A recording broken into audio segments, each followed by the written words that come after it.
અક્ષમતાનો પરિચય ભાગ 3. અગાઉ આપણે ક્ષતિ, અક્ષમતા અને પંગુતા જેવા શબ્દો વચ્ચે તફાવત સમજવા માટે કેટલાક ઉદાહરણો જોયા. હવે અગાઉ કહ્યું તેમ આપણે કાર્યક્ષમતા, દિવ્યાંગતા અને આરોગ્યના આંતરરાષ્ટ્રીય વર્ગીકરણ દ્વારા રજૂ કરવામાં આવેલ વ્યાખ્યાઓના સુધારેલા સમૂહથી શરૂઆત કરીશું. તેથી ચાલો હવે પ્રારંભ કરીએ.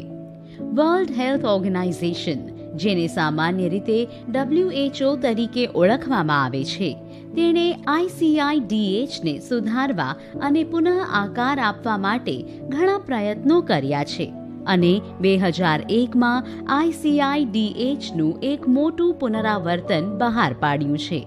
આ સુધારેલી પુનરાવર્તિત આવૃત્તિને કાર્ય, દિવ્યાંગતા અને આરોગ્યનું આંતરરાષ્ટ્રીય વર્ગીકરણ કહેવામાં આવે છે અને તેથી આ ICFને હવે વર્લ્ડ હેલ્થ એસેમ્બલી દ્વારા અક્ષમતા માટેના નવા પ્રમાણભૂત વર્ગીકરણ તરીકે જાહેર કરવામાં આવ્યું છે.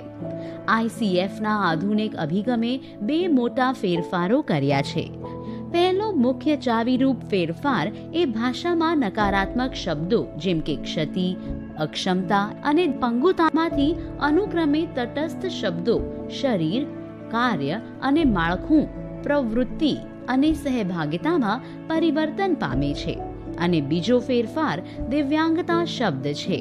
હવે વ્યક્તિ અને પર્યાવરણ વચ્ચેની ગતિશીલ ક્રિયા પ્રતિક્રિયાનું પ્રતિનિધિત્વ કરવા માટે એક અનુકૂળ શબ્દ છે. ICF દ્વારા અક્ષમતા શબ્દની સુધારેલી વ્યાખ્યા 3 સ્તરોમાં સમજી શકાય છે.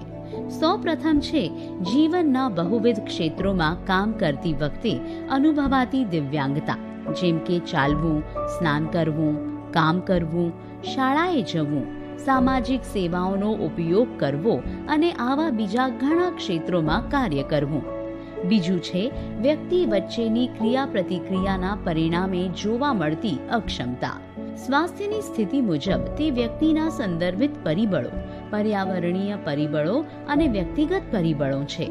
ICF દ્વારા વ્યાખ્યાયિત કરાયેલી અક્ષમતાને વ્યક્તિના આંતરિક લક્ષણ તરીકે જોવામાં આવતી નથી, પરંતુ પર્યાવરણ સાથેની ક્રિયા પ્રતિક્રિયાના પરિણામ તરીકે જોવામાં આવે છે.